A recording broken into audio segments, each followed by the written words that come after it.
또한 이 시간 우리에게 필요한 그리고 우리에게 합당한 은혜 주실 줄도 믿습니다. 오늘 우리가 보고 있는 오늘 우리 함께 살펴보는 호세아서는 호세아 선지자가 기록했습니다. 호세아 선지자는 북이스라엘 왕이었던 여로보암 왕 때 사역했던 선지자입니다. 이 북이스라엘 왕 가운데서 여로보암이라는 이름을 가진 왕은 몇 명입니까? 예, 2명 맞습니다. 이 이스라엘 왕 가운데 여로보암이라는 이름을 가진 사람이 2명입니다. 여러분, 한국에 조인성이라는 이름을 가진 사람이 몇 명이 될까요? 예, 많죠.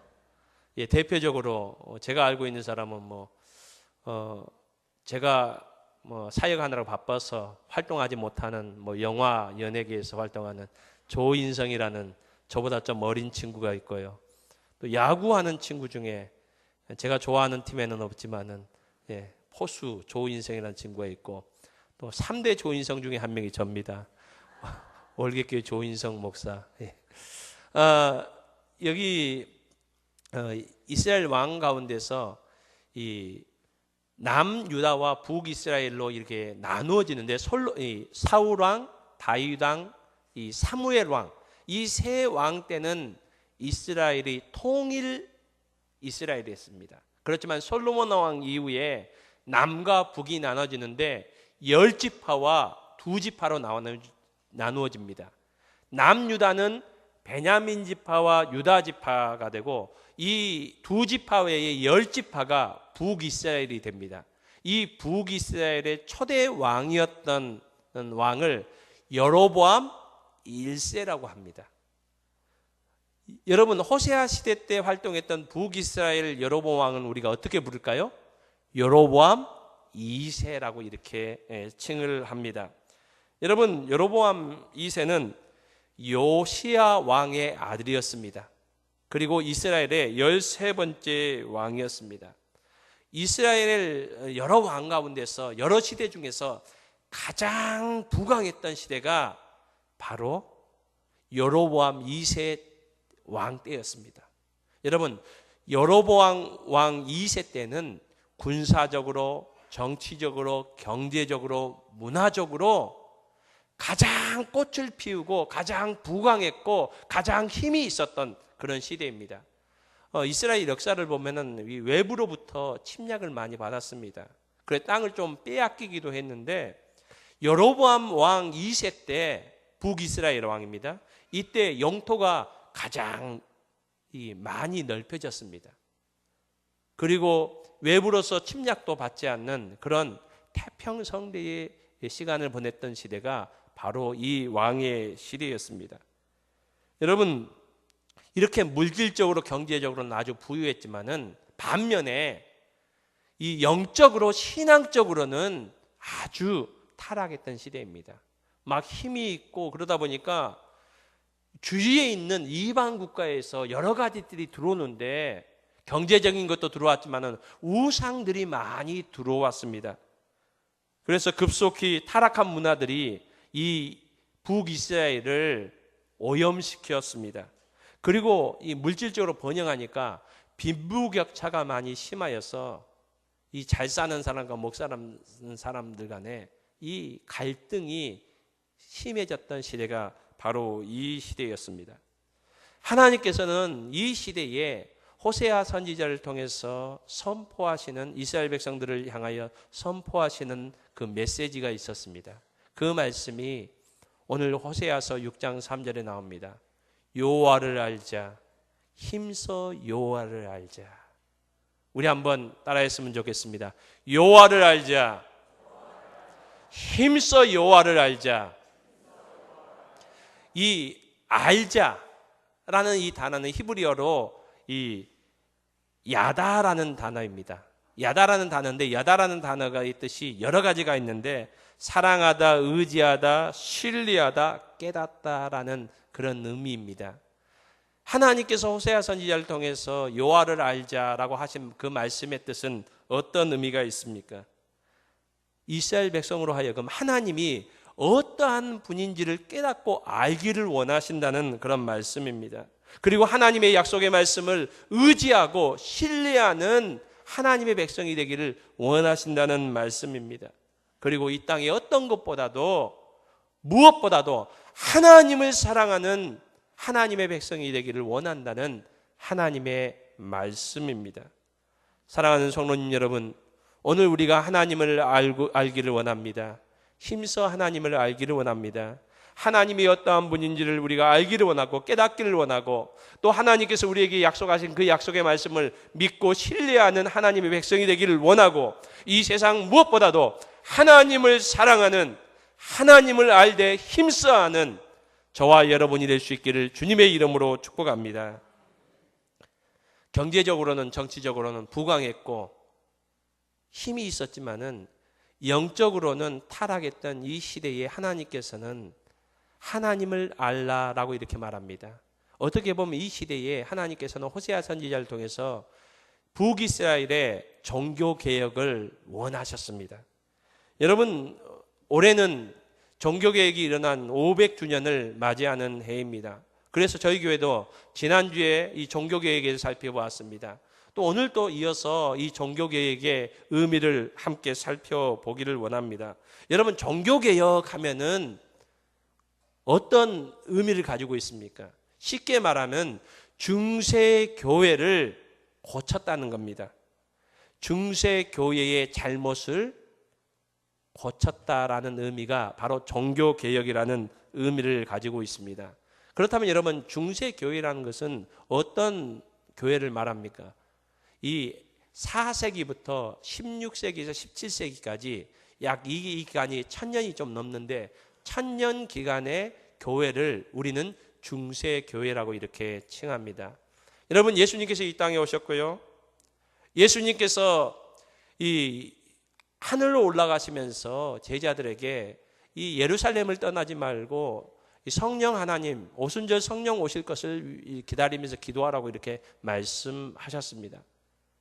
그때 그들이 이 예루살렘에서 합심해서 기도할 때 오순절 성령 하나님께서 임하셨습니다. 그리고 그곳에 초대교회가 시작됩니다. 이때부터의 교회를 우리가 초대교회라고 얘기를 합니다.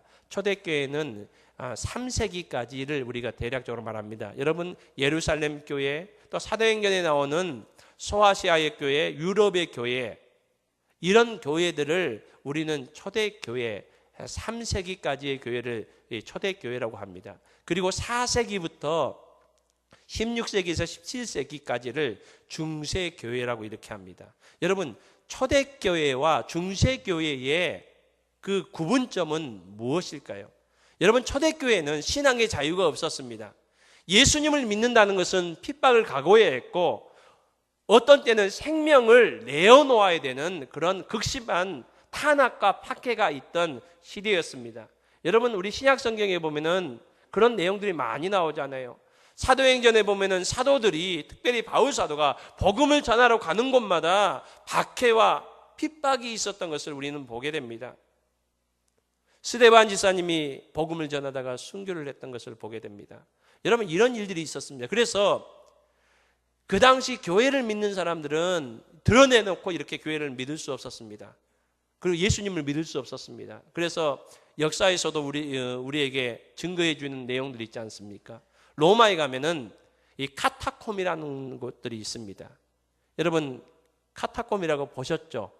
이렇게 TV를 통해서 보셨고 또 뭐 들어보시기도 했는데 책을 통해서 보기도 했는데 그 당시 로마가 예수 믿는 사람을 극심하게 핍박하니까 신앙의 자유를 위해서 어떻게 합니까? 땅 속으로 내려갑니다.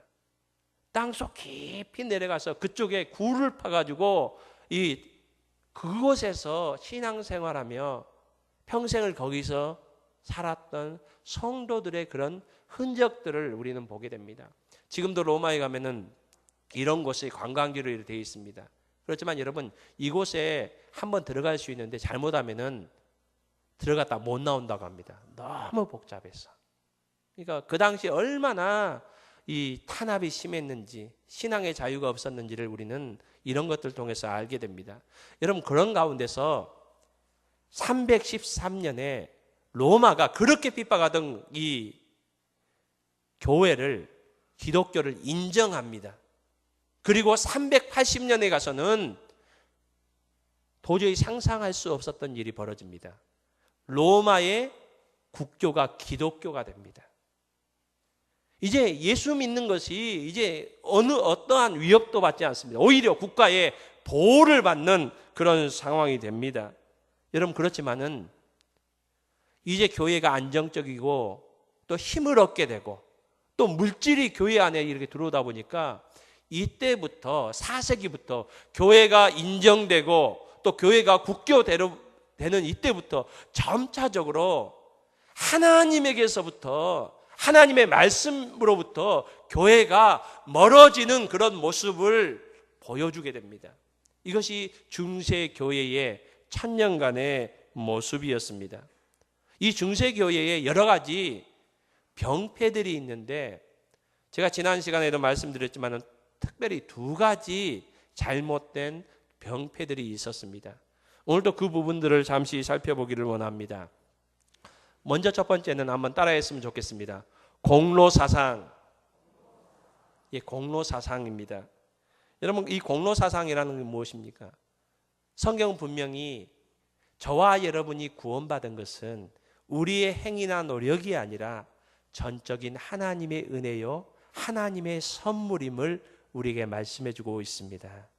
사랑하는 성도님 여러분, 저와 여러분이 하나님의 자녀되고 저와 여러분의 구원의 은혜가 임한 것은 하나님의 은혜요, 하나님의 선물임을 믿습니다. 그래서 오직 의인은 믿음으로 말미암아 살리라. 다른 말로 하면은요, 오직 의인은 하나님의 은혜로 살리라. 여러분, 그렇지만 이 사람들 마음속에는 이것이 확 들어오지가 않는 겁니다. 그래도 뭔가를 해야 되지 않을까. 여러분, 초대교회 때부터 이러한 이단들의 모습은 있었습니다. 구원을 위해 선행이 필요하다. 하나님의 은혜에서는 안 된다. 우리가 어떤 노력이나 행위가 있어야 됩니다. 그래서 대표적인 것 중에 하나가 할례를 행해야 된다. 할례를 해야 구원을 받는다라는 유대 율법주의자들도 있었습니다. 그렇지만 초대교회부터 이것은 이단이다. 하나님의 말씀이 아니다. 라고 이렇게 배교를 해왔습니다. 그러자 좀 이와 비슷한 내용으로 말하는 사람들이 생겼습니다. 구원을 위해 선행도 필요하다. 여러분, 이 말은 구원을 위해 하나님의 은혜인데 이건 맞는데 우리가 선행과 노력도 우리에게 필요하다라는 그런 주장들을 하게 됩니다. 이야기들을 하게 됩니다. 여러분, 그리스도인들이, 하나님의 백성들이 착한 일을 해야 됩니다. 선한 일을 해야 됩니다. 바라기는 우리 월교교회가 이 지역사회에서 선한 일, 좋은 일을 많이 할 수 있는 교회 될 수 있기를 소망합니다. 또 저와 여러분이 여러분의 삶의 현장에서 이 믿지 않는 사람들에게 본이 되는 많은 삶들을, 열매들을 맺을 수 있기를 소망합니다. 여러분, 이런 것들이 우리에게 필요하지만은 이것 때문에 하나님께서 우리를 구원하신 것은 아닙니다.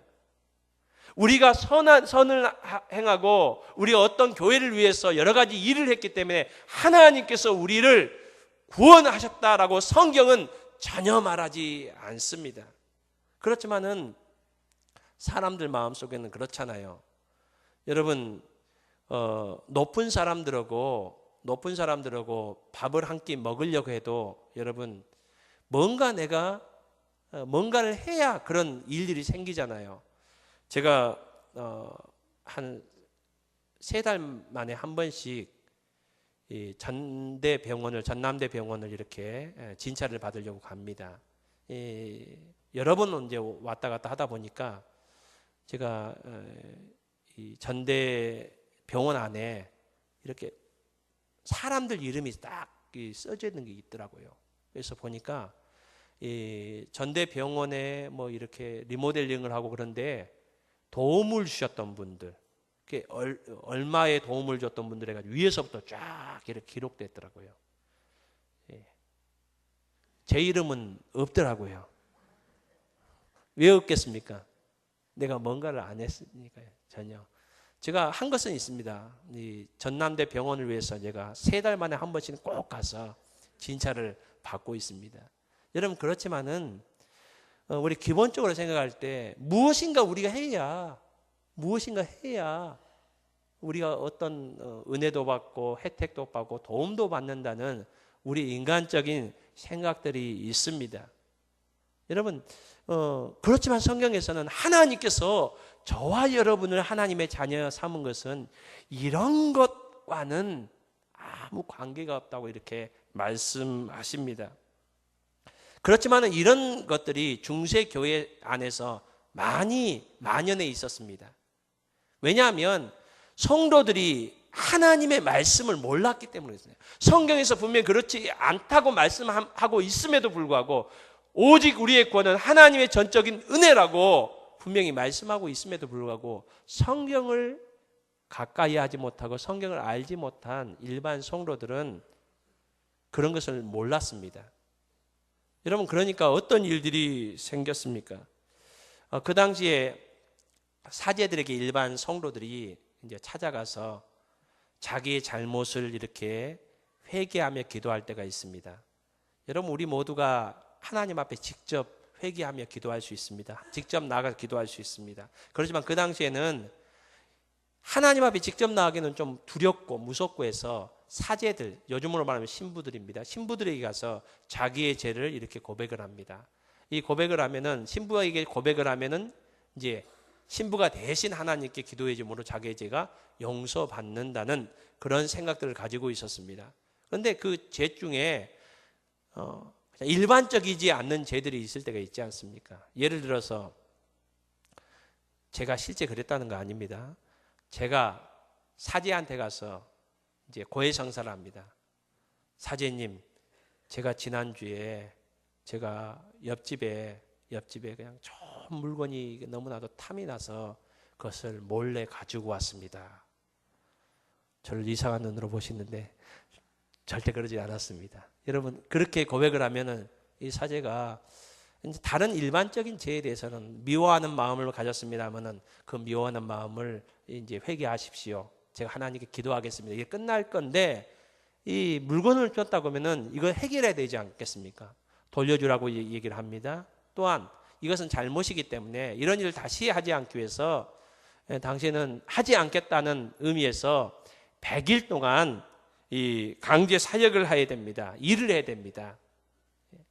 이 일을 통해서 당신이 철저하게 회개해야 됩니다. 이렇게 얘기를 하게 됩니다. 어떤 이제 대가를 지불하라고 이렇게 얘기를 합니다. 그런데 이 사람이 제가 담을 넘다가 하필이면 허리를 다쳤습니다. 여러분 허리를 다쳤는데 100일 동안 일을 할 수 있겠습니까? 없겠습니까? 없죠. 이제 그렇게 안타까운 사정이 되면 사제가 이렇게 얘기합니다. 당신이 일을 해야 되는데 일을 못하니까 그러면은 그에 해당하는 100만 원을 어려운 이웃들을 위해서 기부를 하십시오. 돈을 내십시오. 그래서 돈을 냅니다. 그러면 그것을 영수증 처리를 합니다. 여러분 이렇게 처음에는 이렇게 시작됐는데 이 나중에는 이것이 어떻게 변질됩니까? 이 나쁜 일을 해서 이제 그것을 살려면은 이제 다른 거 안 하고 돈으로 해결하려는 겁니다. 여러분 여기에서 연유해서 뭐 어떤 제도가 생깁니까? 바로 면죄부라는 것이 생깁니다. 여러분 실제 이런 문서들이 남아 있는데 한번 우리 화면을 봤으면 좋겠습니다. 한번 화면을 보여주시면 감사하겠습니다. 예, 저게 면죄부라고도 하고 면벌부라고 이렇게 합니다. 그러니까 저기에는 중요한 것이 당신의 죄를 이제 하나님께서 사해 주신다라고 되어 있는데 저게 중요한 것은 교황의 사인이 들어가 있습니다. 여러분 다른 이름이 들어가면 안 돼요. 예를 들면 이러합니다. 우리 월계교회지 않습니까? 우리 월계교회 성도님들이 한 주 동안 살면서 잘못을 했어요. 잘못했는데 그 잘못을 용서함 받기 위해서 제가 면죄부를 발행합니다. 그런데 아무 면죄부나 되는 게 아니에요.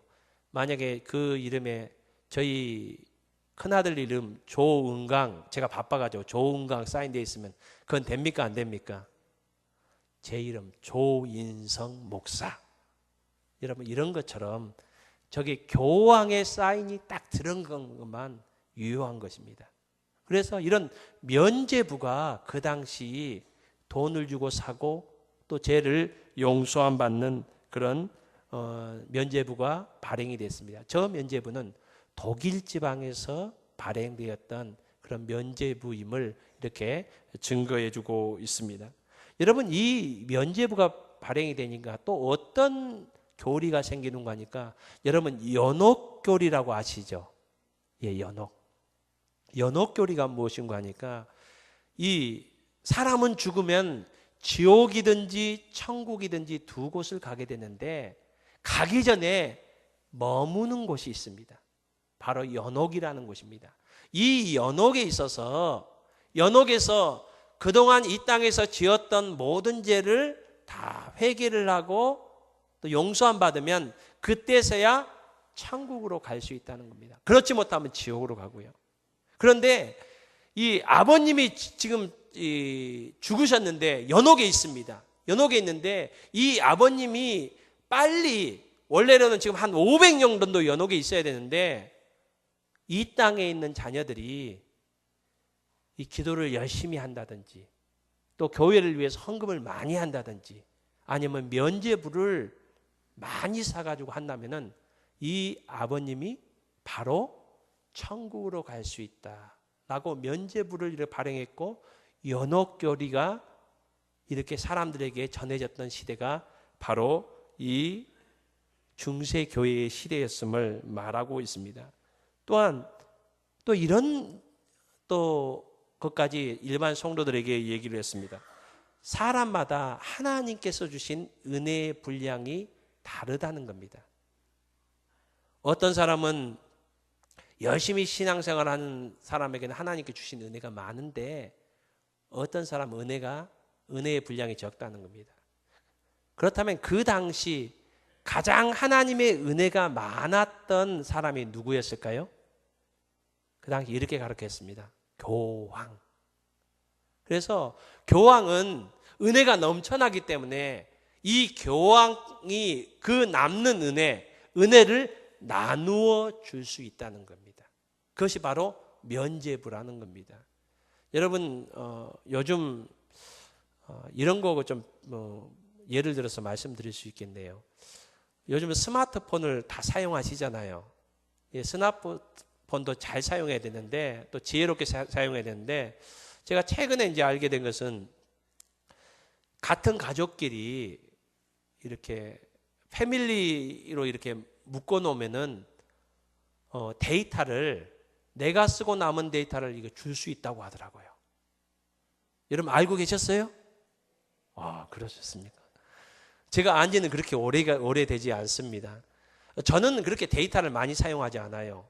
저희 아내 저는 데이터를 많이 사용하지 않아가지고 매달 데이터를 이렇게 모읍니다. 모으면 저희 딸은 고3인데 학교를 왔다 갔다 하는데 데이터 쓸 날이 별로 없는 것 같은데도 항상 모자라더라고요.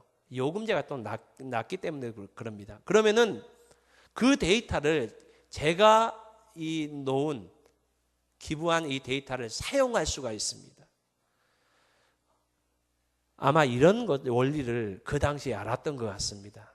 그래서 교황은 하나님께로부터 받은 은혜가 많기 때문에 교황은 이 은혜를 나누어 줄 수 있다라고 이렇게 말하고 있습니다. 여러분 성경에 그런 말씀이 나옵니까? 안 나옵니까? 안 나옵니다. 안 나옵니다. 그런데도 불구하고 그 당시 교회는 이것이 성경 말씀인 양 전했다는 겁니다. 그래서 그 당시에 많은 사람들이 이 공로 사상에 빠져서 하나님 앞에 바로 나아가지 못하는 그런 모습이 있었다는 겁니다. 사랑하는 성도님 여러분, 저와 여러분이 구원받은 것은 전적인 하나님의 은혜임을 오늘 성경은 우리에게 말씀해 주고 있습니다. 우리가 하나님을 알 수 있기를 소망합니다. 하나님의 말씀을 바로 알 수 있기를 바랍니다. 그렇기 때문에 여러분, 우리는 부족하고 연약하잖아요. 나 같은 사람이 어떻게 구원받았을까? 여러분, 하나님의 은혜입니다. 그러므로 날마다 이 하나님의 은혜에 대해서 감사하며 기뻐할 수 있는 저와 여러분의 삶이 될 수 있기를 주님의 이름으로 축복합니다. 두 번째는 지난주에도 말씀드렸지만 사제주의였습니다. 세상 대부분의 종교에는 사제의 역할을 하는 사람들이 있습니다. 여러분, 종교는, 이 세상의 모든 종교는 여러분 믿음의 대상이 있습니다. 이 신이 있고요, 그리고 믿는 사람이 있습니다. 이 사람 우리는 신자라고 합니다. 그것뿐만 아니라 신과 믿는 사람 가운데에서 이 관계를 연결하는 그런 사람들이 있습니다. 이 존재를 이 사제라고 이렇게 했습니다. 여러분, 이와 같은 존재들이 여러분 많은 종교들에 있지 않습니까? 신과 인간 사이에서 이 신의 뜻을 대신 전달해 주거나 또 신자들의 소원을 신에게 전달하는 이런 존재. 여러분, 불교에서는 이 역할을 누가 하고 있습니까? 승려가 합니다. 여러분, 이 무속신앙에서는 누가 합니까? 무당들이 하잖아요. 여러분, 어떻게 보면은 구약 성경에서는 하나님과 인간 사이의 관계를 제사장이 담당했습니다. 하나님의 백성들이 감히 하나님 앞에 나갈 수 없었습니다. 그래서 제사장이 대신해서 백성들의 그 모든 기도의 제목을 가지고 하나님 앞에 나아갔습니다. 그렇지만 여러분, 예수님께서 이 땅에 오셔서 십자가에서 죽으심으로 말미암아 그 모든 장벽이 무너졌습니다. 그래서 베드로 사도는 베드로전서 2장 9절 말씀에서 너희는 택하신 족속이요 왕 같은 제사장이다 라고 이렇게 말씀하고 있습니다. 여러분, 옆에 분들에게 이렇게 축복했으면 좋겠습니다. 당신은 하나님의 제사장입니다. 여러분, 제사장이란 무엇입니까? 저와 여러분이 어떤 누구를 통하지 않고 하나님 앞에 담대히 나아갈 수 있다는 겁니다. 하나님 앞에 기도할 수 있습니다.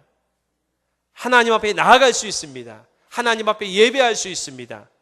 바로 예수 그리스도의 이름으로 우리는 나아갈 수 있습니다.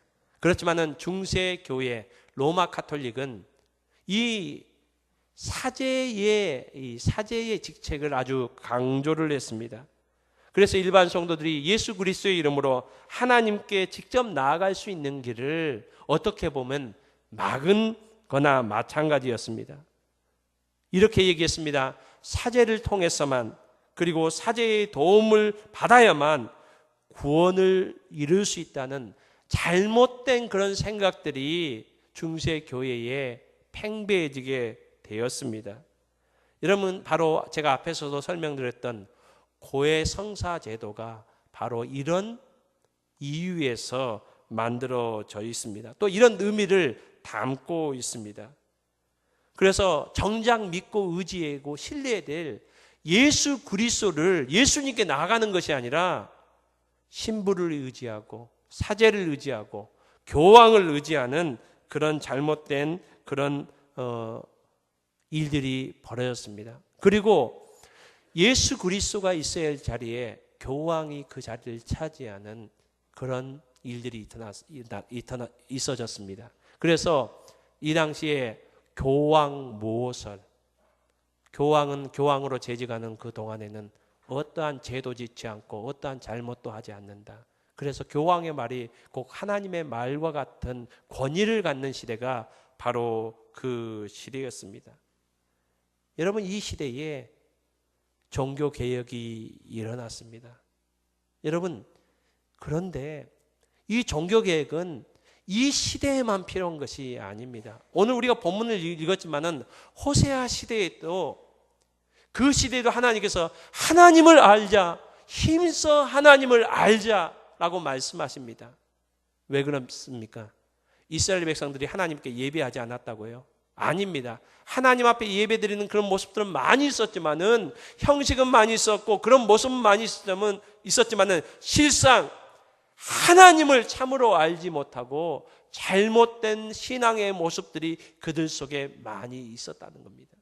그래서 하나님께서는 그들에게 하나님을 알자, 힘써 하나님을 알자, 너희들의 모습이 바뀌어져야 된다고 이렇게 말씀하고 있습니다.